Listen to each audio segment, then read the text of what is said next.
गाय भैंस ब्याने के बाद में दाना चारा नहीं खा रही हैं और कमज़ोर होती जा रही हैं, तो क्या करना चाहिए।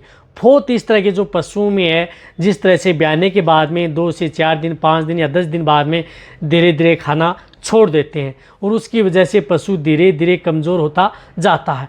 साथ में पशु का वज़न है वो पहले की तरह से कम होता जाता है। ये क्यों होता है, किसके कारण होता है और इसके लिए आपको क्या इलाज करना चाहिए, आज की वीडियो के अंदर मैं आपको 2 दवा बताऊंगा। वह यदि आप अपने पशुओं को पिला देंगे तो सबसे अच्छा रिजल्ट देखने को मिलेगा। यदि आप इस तरह से घरेलू नुस्खा अपनाएंगे तो इस तरह की यदि कंडीशन यदि पशु में है तो आपको रिजल्ट नहीं मिलेगा जब तक यदि आप उनको वह 2 तरह की दवा उन पशुओं को नहीं पिलाएंगे, क्योंकि इस तरह के केस में पशुओं में शरीर के अंदर इनकी कमी हो जाती है या इस तरह की मेटाबॉलिक डिजीज़ पशु में हो जाती है। जो 2 दवा बताऊंगा उन दवाओं की सबसे ज़्यादा ज़रूरत उन पशुओं को उसमें पड़ती है। यदि आप उसमें उन पशुओं को दे देते हैं तो आपका पशु पहले की तरह रिकवरी ले लेता है, अन्यथा आपका पशु धीरे धीरे कमज़ोर होता जाता है। एक बार इस तरह की स्थिति आती है कि पशु इतना कमज़ोर हो जाता है कि पशु में बैठने और उड़ने में भी दिक्कत करता है। तो कौन सी दवा है, क्या कारण है, उसके बारे में आज की वीडियो के अंदर डिटेल से बताया जाएगा। वीडियो ज़रूर लंबी होगी लेकिन स्किप करके मत देखना। इस चैनल पर नए जुड़े हैं तो पहले आप इस चैनल को सब्सक्राइब कर लें, साथ में बेल आइकन और ऑल वाला ऑप्शन दबाएं। आपको पता है कि इस चैनल पर सही जानकारी के साथ वीडियो दी जाती है। देखो, ब्याने के बाद में पशु में इस तरह की दिक्कत क्यों मिलती है, क्योंकि इसमें कई तरह की डिजीज़ें हो सकती हैं। डाइजेशन से संबंधित दिक्कत हो सकती है, पशुओं का पाचन है वह कमज़ोर हो सकता है ब्याने के बाद में, और साथ में पशुओं में मेटाबॉलिक डिजीज़ भी हो सकती हैं।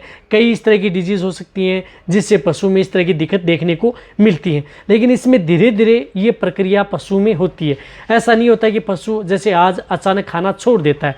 यदि अचानक खाना छोड़ देता है तो उसमें कोई ज़्यादा दिक्कत नहीं होती, उसमें आप आसानी से कोई भी जो टेबलेट हैं या अदर जो लिक्विड है वो देकर के पशु को आसानी से ठीक किया जा सकता है। लेकिन जो पशु धीरे धीरे, इसमें क्या करता है कि पशु पहले बाढ़ छोड़ता है। जो पशु को यदि आप दाना मिश्रण दे रहे हैं, खल चूरी दे रहे हैं, अनाज दे रहे हैं, वह पशु धीरे धीरे कम करता है। तो पहले वो छोड़ता है और एक स्थिति ऐसी आती है कि पशु जो ये बाँट या दाना मिश्रण खाना बिल्कुल ही बंद कर देता है, सिर्फ जो हरा चारा या सूखा चारा डालते हैं वह खाता है।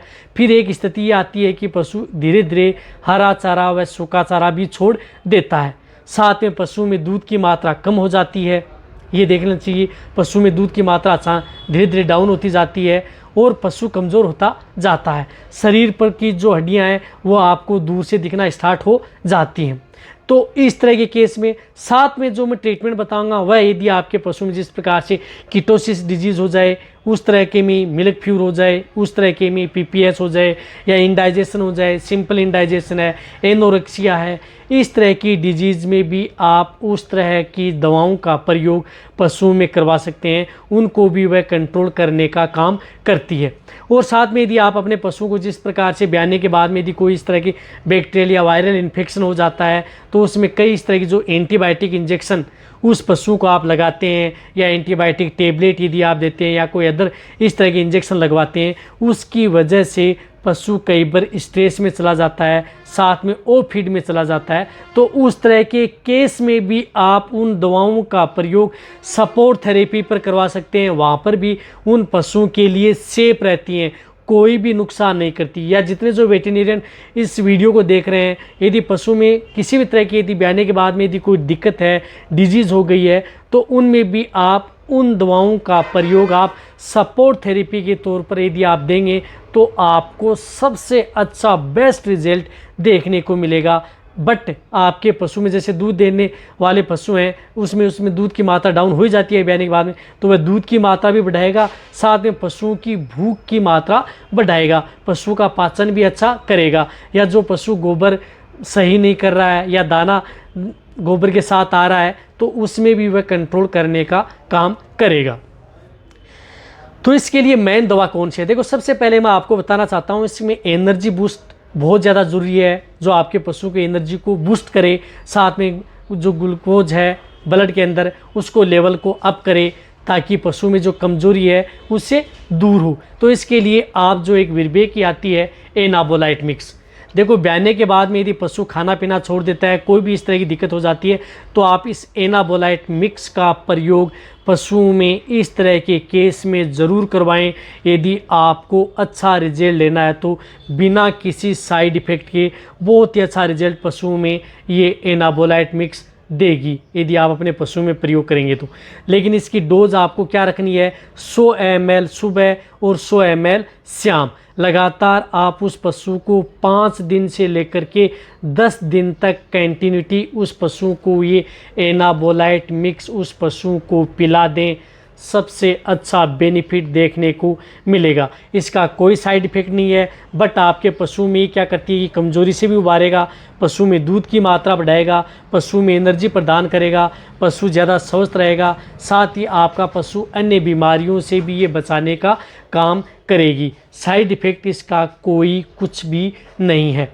तो आप अपने पशुओं में जो गाय भैंस में इस तरह की दिक्कत हो जाती है, तो इस लिक्विड यानी एनाबोलाइट मिक्स का प्रयोग पशुओं में ज़रूर करवाना चाहिए यदि आपको बेस्ट रिजल्ट लेना है तो। अब एनाबोलाइट मिक्स तो आप हो गई, लेकिन अब इसके साथ आप अपने पशुओं के लिए क्या करना है कि जिससे कि डाइजेशन बूस्ट रहे, डाइजेशन को यानी पाचन को बूस्ट करने के लिए, ताकि आप अपने पशु को कुछ भी खिला रहे हैं ताकि आपका पशु अच्छी तरह से खाए, और जो भी खाए उससे अच्छी तरह से जुगाली करे, ताकि इस तरह के उसके अंदर एंजाइम होने चाहिए।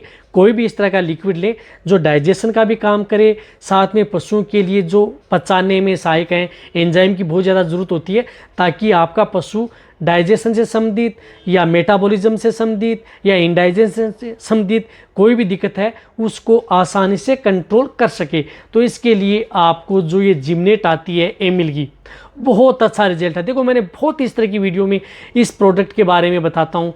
ये एमिल का आता है, बहुत ही अच्छा रिजल्ट इस तरह के केस में पशुओं को देता है। तो ये जिमनेट है, आपके पशुओं के जो पाचन तंत्र को बूस्ट करेगा और पशु बहुत ही अच्छी तरह से खाना पीना जुगाली करेगा। तो ये आप अपने पशुओं को 50 ml सुबह और 50 ml शाम, जो ब्याई हुई गाय भैंस है उन्हें सुबह और शाम डायरेक्ट आप ओरली भी दे सकते हैं, पिला सकते हैं, या जो भी यदि आप बांट या दाना मिश्रण दे रहे हैं, पशु खाना स्टार्ट कर दिया है तो उसमें दे सकते हैं। नहीं खा रहा है तो ये दोनों दवाएं सुबह और शाम आप किसी में भी घोल करके उस पशु को डायरेक्ट ओरली भी दे सकते हैं। सबसे अच्छा रिजल्ट मिलेगा। यदि आप ट्रीटमेंट भी करवा रहे हैं तो उनके साथ भी आप इंजेक्टेबल या अदर करवा रहे हैं, उनके साथ भी आप इन 2 दवाओं का भी प्रयोग करेंगे तो सबसे अच्छा बेनिफिट देखने को मिलेगा। इनका नुकसान नहीं है। ये पशुओं में देने के बाद में पशु में दूध की मात्रा भी बढ़ाएंगी, साथ में पशुओं को हष्ट-पुष्ट करेंगी, और पशुओं की जुगाली, खाना पीना, डाइजेशन से संबंधित ये सभी प्रक्रिया आपके पशुओं में पहले की तरह हो जाएंगी, और आपको पशुओं की इम्यूनिटी भी बढ़ाएंगी, और आपको लगेगा कि आपका पशु अब हष्ट-पुष्ट हो गया है, तंदुरुस्त हो गया है, और किसी भी तरह की दिक्कत आपको देखने को नहीं मिलेगी। तो आपके पशु में इस तरह की यदि दिक्कत हो जाती है, चाहे ब्याने से पहले हो जाए या ब्याने के बाद में हो जाए, किसी भी कंडीशन में यदि पशु में इस तरह की दिक्कत है, तो इन 2 दवाओं का प्रयोग आप अपने पशु में आसानी से करवा सकते हैं बिना किसी साइड इफेक्ट के। तो ये वीडियो जितना हो सकता है देना कितना, आप लगातार आप 5 दिन 10 दिन कंटिन्यूटी यदि आप 10 दिन देंगे तो और भी अच्छा रिजल्ट पशुओं को मिलेगा। तो ये वीडियो जितना हो सकता है वेटरनरी पशु पालन के साथ शेयर करें। इसी तरह की वीडियो आपको इस तरह से मिलते रहेंगे। इसी तरह से वीडियो देखते रहें। थैंक्स, धन्यवाद।